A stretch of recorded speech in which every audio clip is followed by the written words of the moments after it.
Well, what a lineup. Yeah, no video out last week just because I've just been ridiculously busy. So at the start of last week, 4 vehicles arrived, Kangoo and Zoe's. And yeah, it was a little interesting. One was a little bit disappointing. So one was a ZE50, not this ZE50 because the one that it was has gone. But yeah, a ZE50 that basically just got its knickers in a twist. Something I've seen before. I think I did a video on it previously. So 12-volt battery had basically failed. Customer got a new 12-volt battery, but the car still wasn't happy. It showed motor failure. I've seen it before on one of these earlier Zoes, where the customer just kept jump starting the car, so it was sort of constantly like having a low power supply to the ECUs. And what eventually happened with that car, and what happened with the ZE50 that's not this one, is the car just logged some fault codes, but they weren't actually relevant to that model. They were actually only relevant to the Continental drivetrain on the early Zoes, but it logged them, but it just couldn't clear them. So they're kind of safety codes that would normally happen when something's removed, like one of the orange sockets or like a cover panel. But the cover panel didn't exist on that ZE50, but it's the same codes that I saw on sort of it's the same drivetrain, but just an earlier variation. So yeah, I saw it on a ZE22, and then I saw it on that one, and I thought, I'm pretty sure I know what that is, knowing what the customer had said about the 12-volt battery and things. And yeah, the car had to get recovered to me, and that came in by the RAC. Massive truck with a lift, you know, like if you get cars that are being like repossessed or something, they put hooks under all the wheels, a massive grabber arm, and move it like that. I mean, it was quite cool, but you know, ultimately what I had to do was clear the codes on it. Yeah, and I had to do that a couple of times just to get it going. The ZE50s have a secure gateway, but that didn't present a problem, fortunately. But yeah, just a little bit disappointing. The customer said that the RAC person sort of just shied away from it because it was an electric car and didn't want to do anything with it, which is just really disappointing. You know, sort of, I've been doing diagnostics for quite a few years, and when is your average mechanic going to be able to do the basics on EVs? You know, because I'm just getting more and more and more stuff, you know, and there's plenty of garages out there, there's networks to support these garages, but I don't know, they don't seem to be getting it.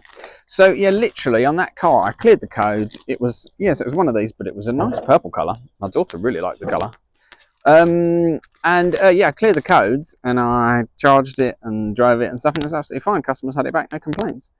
But it's just all a bit of a waste of time. The RAC literally, once the 12-volt battery had been fitted, could have cleared the codes and it would have been fine.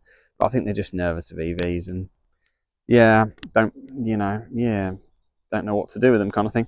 Anyways, yeah, this one, this is kind of cool. Haven't seen this on a ZE50 before. So this one, it all starts fine, but it doesn't drive. You just get like a motor spinning noise.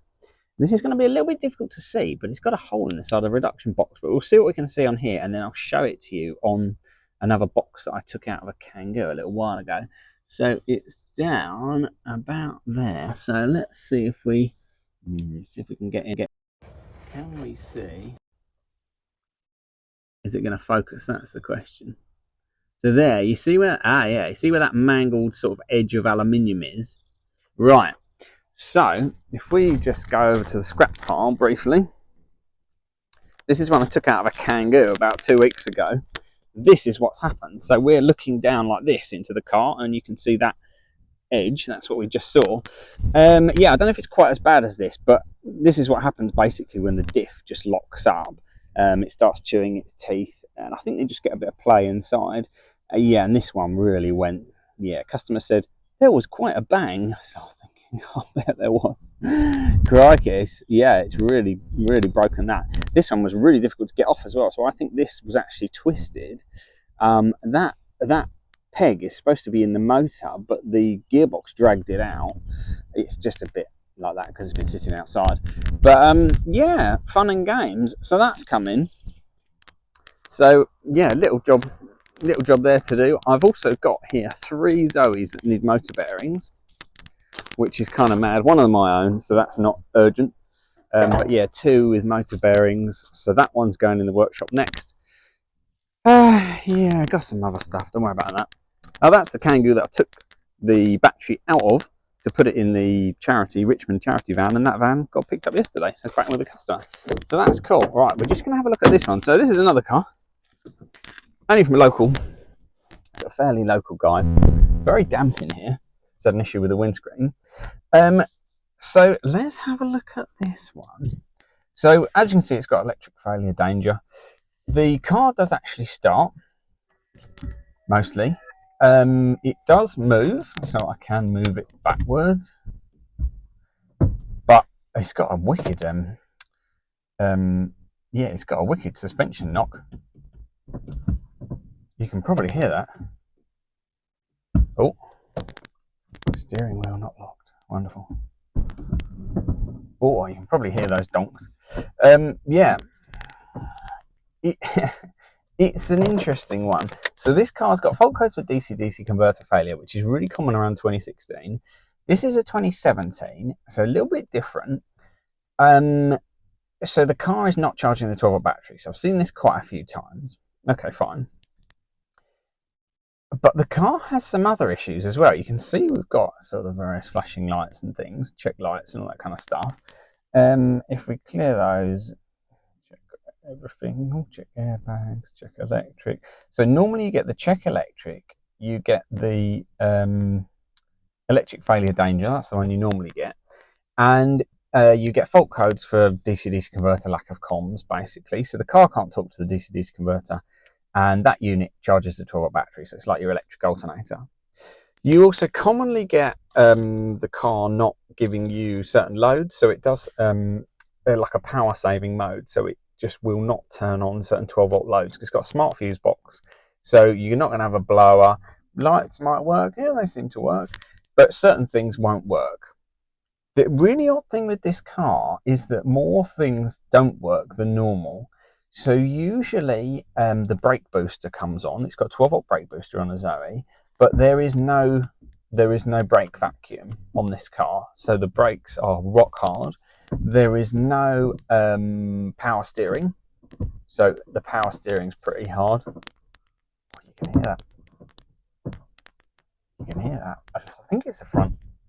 Oh dear. I hope you can hear it. I can really hear it. Obviously, this is only a minor additional issue, but if I go over here,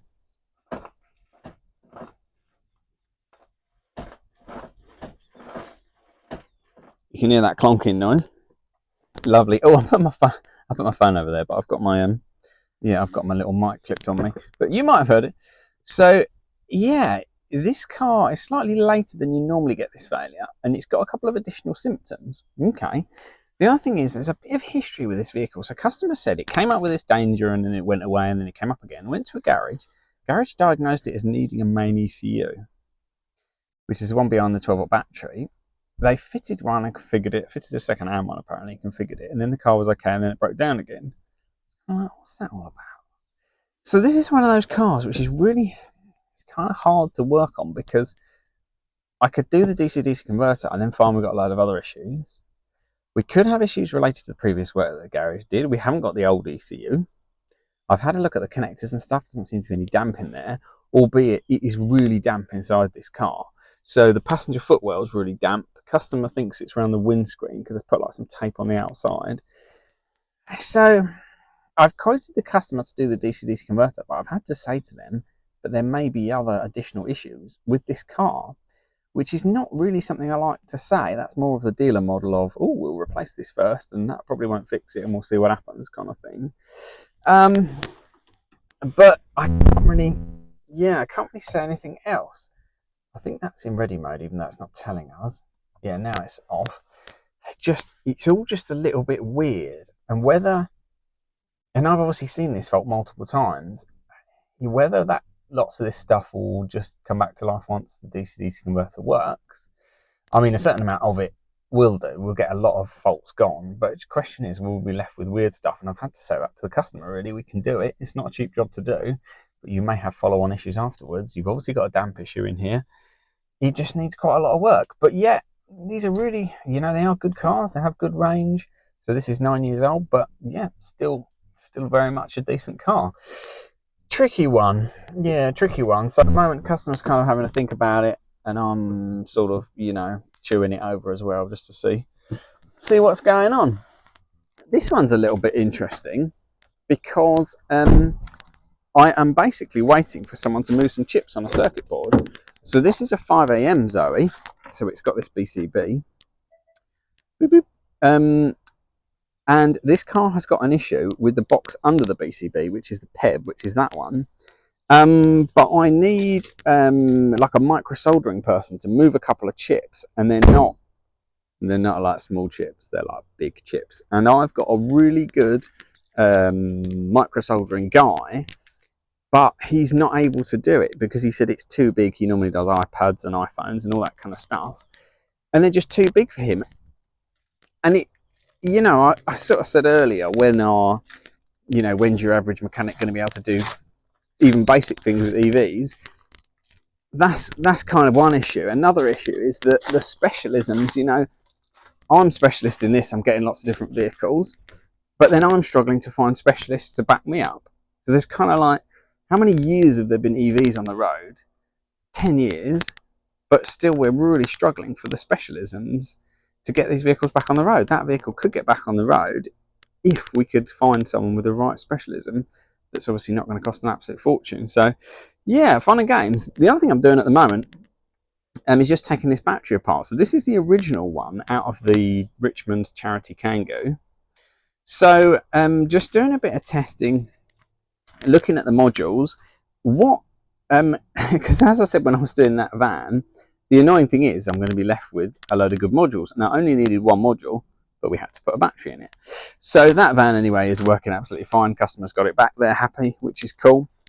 Yeah, but now I've got a load of modules. Yeah, anyone want a module for solar storage? Yeah. So the interesting thing with this battery is going to be finding out whether it is cell failure or not, and just bottoming that out for, you know, last and for all. So I have only just, a couple of hours ago, disconnected the BMS. So I've been piling all the parts up in a box. By the way, if anyone's doing an EV conversion, you know, if you want connectors, there's a fuse in there, safety plug, there's a BMS there, but that might have a fault. But yeah, cables, all that kind of stuff. Yeah, I can probably sort you out. I've got loads more EV cables and all that kind of stuff, and stuff I've taken apart. You just end up with bucket loads of it, and then you end up chucking it away. So yeah, I've got these modules. What I did when I was just about to do the battery swap is I put the heater on and I drained these down. So these are at storage voltage at about 3.7. It's about 3.69, I think. So these are good to kind of be kept for other Kangoos, you know, albeit I'm probably not going to get that many Kangoos. So yeah, what I'm going to do with them, I'm not entirely sure, but I'm splitting them up so I can take each module out and put it in my storage, and then see what I'm going to do with it.